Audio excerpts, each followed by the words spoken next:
My goodness naman, I'm Colonel aware. Garma, you are the director, the senior director. I cannot Hindi take ka po- pinapaniwala na hindi mo alam sa mga nangyaring ito. Ito na nagtetestimony, napatay ang kanyang anak. Ikaw, umiiyak ka dito nung kinontem ka namin sapagkat naalala ang anak mo.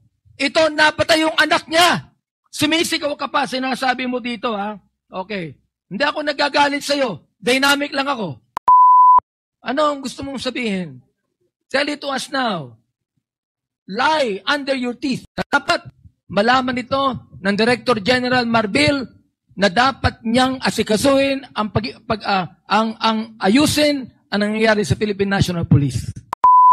Can you give water to Congressman Abante, please? The next to interpolate is Chair of the Committee on Human Rights, Congressman Abante. You are recognized and you have 5 minutes. Thank you, Mr. Chair. Of course, Mr. Chair, Colonel Leonardo, you will deny all of the statement given by Lieutenant Colonel Mendoza, just like you denied that you were on hand in the killing of a 3 Chinese drug lord in Davao Penal Colony. Am I right? Yes, Mr. Chair. I remember during that time, Colonel Padilla is here, that Artnar Solis, you directed Artnar Solis to talk with Tata about killing those 3 drug lords. And even Colonel Padilla, in his testimony, testified it. You're denying it, am I right? May I be clarified? You are denying it, am I right? Yes or no? Denying what, Mr. Chair? Pakiulit My po goodness, yung- I have asked the question already and I know you understood my question. Colonel Padilla, you have testified here in this committee that Colonel Leonardo is part of it. Am I right? Yes, Your Honor, Mr. Chair. Are you denying it? I'm denying it, Mr. Chair. You're denying it also, a testimony of Colonel Mendoza. Am I right? Correct po, Mr. Chair. Okay. Mr. Chair, I'd like to make a motion to hold in contempt Colonel Leonardo. So move, Mr. Chair. Chairman Abante, earlier, he was already cited in contempt. Oh, okay. And there was Di ba already... pwedeng pangalawang contempt? We will just probably allow him to Okay. serve the first contempt order and then later on we decide. May I if he continue still- on? Okay. Colonel Garma, nabanggit mo sa test question ni Congressman Flores na ngayon mo lang nalaman itong mga bagay na ito. Yes, Mr. Chair. Okay. Si Mr. Ramon Tulfo, on September 17, ito ang sinabi niya. Pakinggan mo mabuti ha. Ang sabi ni Mon Tulfo, inuulit ko ang aking suggestion. Ibig sabihin, he suggested that before, na dapat imbestigahan si dating PCSO General Manager Ronia tama pagpatay kay PCSO Board Member Wesley Barayugan. Maraming naniniwala na si Garma ang utak sa pananambang kay Barayugan, isang retired Brigadier General na miyembro ng PMA Class 1983. Si Barayugan kasi, bilang board member ng PCSO, ang umaharang sa pagbibigay ni Garma ng mga STL franchises sa kanyang mga kaibigan. You deny that, am I right? Yes, Mr. Chair. Okay. Ito pa, natutuloy ko ha. Di pa nalulutas ang patay kay Barayugan. That's why these people here came to testify. And I'm telling it to you right now, as I can notice the testimony of Colonel Mendoza here. I have never seen any police officer weep before this committee or any committee for that matter. This man, I believe, is telling the truth, Colonel Garma. Mon Tulfo, I believe, is telling the truth. Now, tutuloy ko ha, may news blackout doon sa Barayugan dahil alam ng mga investigador, ito ha, na si Garma at Pangulong Digong ay magsyota. Totoo o hindi? Hindi po totoo, Mr. Chair. May mga report na yung anak ni Garma na may kapansanan na anak din ni Digong. Ito totoo, di ba? Mr. Chair, can we spare my daughter, Mr. Chair? She has not... Hindi po totoo yun, di ba? Yes, it's Oo. not true. Napilitang alisin ni Digong sa PCSO si Garma nang umangal na ang mga generals at colonels na mga graduate din ng PMA gaya ni Baragan. Hindi rin po totoo to, hindi ba? Wala akong Hindi alam. rin, no? Therefore, naging sinungaling si Tulfo, naging sinungaling si Colonel Mendoza, naging sinungaling si Nelson Mariano. Am I right? Opinion nila yun, Mr. Chair. Then, am I Para sa right? akin Yes po, or no? hindi. Para sa akin, hindi po totoo lahat. Nagsisinungaling ba sila? I cannot, yes, Mr. Chair. Okay, now, let me go back. Let me go back. When you were the chief of police of Cebu City, nandito ang affidavit ni Baby Rosales na ang kanyang anak ay napatay nung ikaw ang chief of police ng Cebu City. Naalala mo?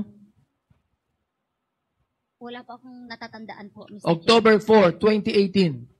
Hindi ba ikaw ang chief of police ng Chair. Yeah, I am Cebu the- City at that time? Yes, Mr. Chair. I'm the Okay, city siya po director. ay napatay nung panahon na ikaw ang chief of police. I'm the city director. There are station commanders. Ito ang under- affidavit ni Baby Rosales. Yes. Alright. Now, merong case summary dito ng sworn statement ni Miss Raquel Lopez. Naalala mo si Raquel Lopez? No, Mr. Chair. Hindi mo naalala. Ito ang sinabi niya para malaman mo. Sa wikang Ingles na tinranslate ni William Reyes, ang sabi niya, during the wake of my son, Garma and her police officers arrived in my place.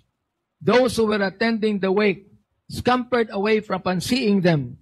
Garma was enraged as she hollered out and strut around. She was angry at us for holding a wake on the death of my son. She yelled out, "Why is there only one dead? There are many of them here." You are also denying that. Yes, Mr. Chair. You are. Yes. I am denying it. Wala akong sinabing ganyan, Mr. Chair.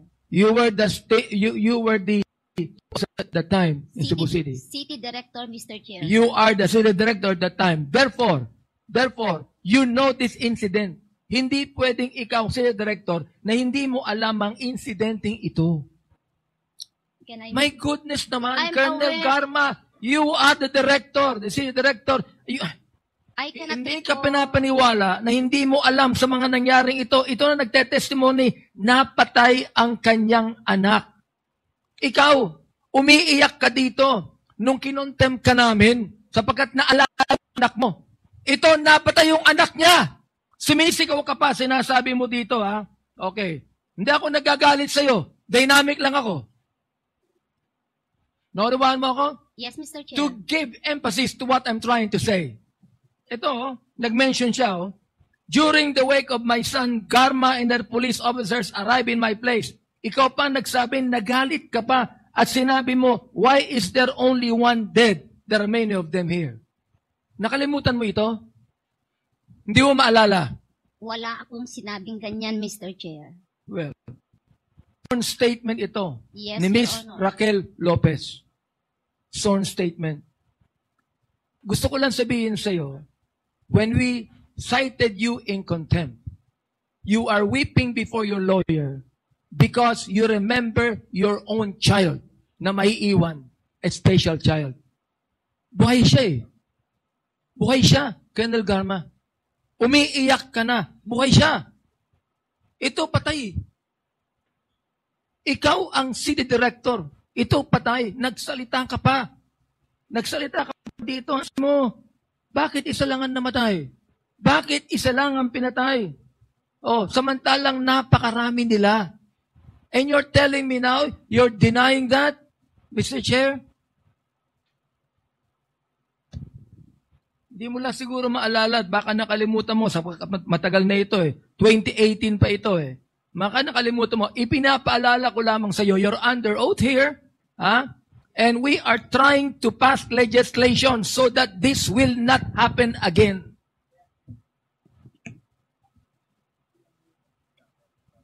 Mr. Chair, ano ang gusto mong sabihin? Tell it to us now. Lie under your teeth. Tell us.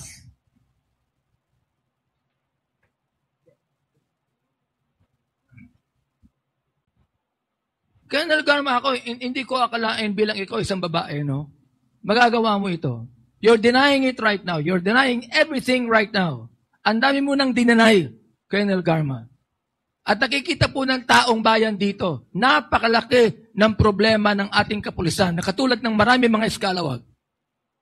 Dapat malaman ito ng Director General Marbil na dapat niyang asikasuhin ang ayusin ang nangyayari sa Philippine National Police. This person here, si Lieutenant Colonel Mendoza, tinitingnan mo siya when he was testifying before us, when he was reading his affidavit, nakatingin ka sa kanya, nakasimangot ka sa kanya, galit ka sa kanya. And this guy is weeping before us while he was saying this, while you are angry at him. Nelson Mariano testified, 2 of them against you and against Leonardo. 2 against you, both of you. And you're denying it. Listen, akala niyo ba politics itong ginagawa namin? Kung sinasabi po ni Colonel Mendoza, natatakot siya sa buhay niya. Kami ba, matapang ba kami? Hindi ko kami matapang, pero kinakailangan namin gawin to upang maayos na natin ang problema sa ating bansa.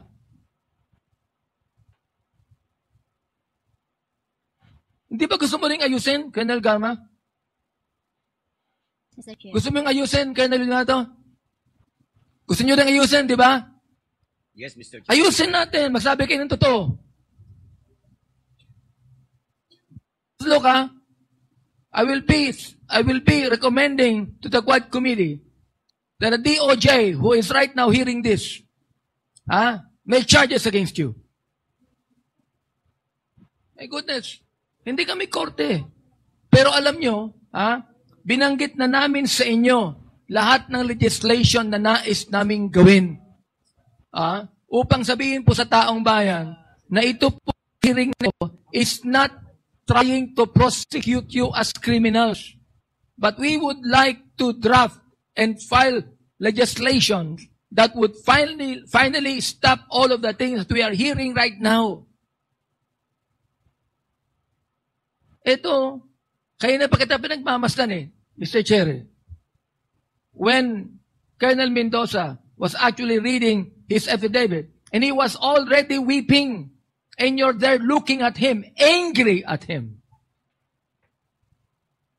These are 2 people against you. Nais niyo po ba na kami ay magdagdag mga testimony against you to prove that you are lying to us? Ayan. Ayan si Atty. Conte is there. Hindi lang po nakapunta rito ang mga witnesses, Mr. Chair, sapagkat sila ay hindi makaalis sa kanilang mga trabaho. The witnesses are poor families and they cannot get out of their jobs. But they want to be here and they want to testify against you people that did not even give due process to those that you killed. Whether that pushers or mistaken identity, yet all Filipinos must be accorded due process. Am I right, Colonel Garma? Yes, Mr. Chair. Alright. Your Honor. Now, naniniwala ka sa aming mandate dito na dapat namin itong imbestigahan upang finally we'll put an end to these things. Nais kong sabihin sa inyo, gusto ko na rin matapos ito sapagkat nakakapagod na rin pakinggan ang mga kasinungalingan ninyo. Nakakapagod na, Mr. Chair. Pero itutuloy po namin ito. Bakit? Sapagkat ang Kongreso ang gumagawa ng batas. Gumagawa ng batas upang matigil na lahat ng mga bagay na ito. Mr. Chair, yun lamang po ang gusto kong sabihin. Thank you, Congressman Abante. Can you give water to Congressman Abante, please? Umani naman ito ng iba't ibang reaksyon mula sa ating mga netizens. Ayon kay J.M. Gutierrez, House of Contempt strikes again. Parang mga members ng Quad Committee na nagmamalinis na para bang wala silang mga issues of their own. Pahayag naman ni Freddy Dinglasen, halos sumigaw ka na pero hindi ka pa galit niyan. Malupit ka pala, Actress Abante, bakit ka naging pastor kung ganyan ugali mo? At ito naman ang saloobin mula sa ating kababayan na si Frolan Yamate, Bagong Pilipinas. Bagong huwes, bagong korte, mabuhay ang Pilipinas. Mga kababayan, feel free to comment below para maglabas ng saloobin sa balitang ito.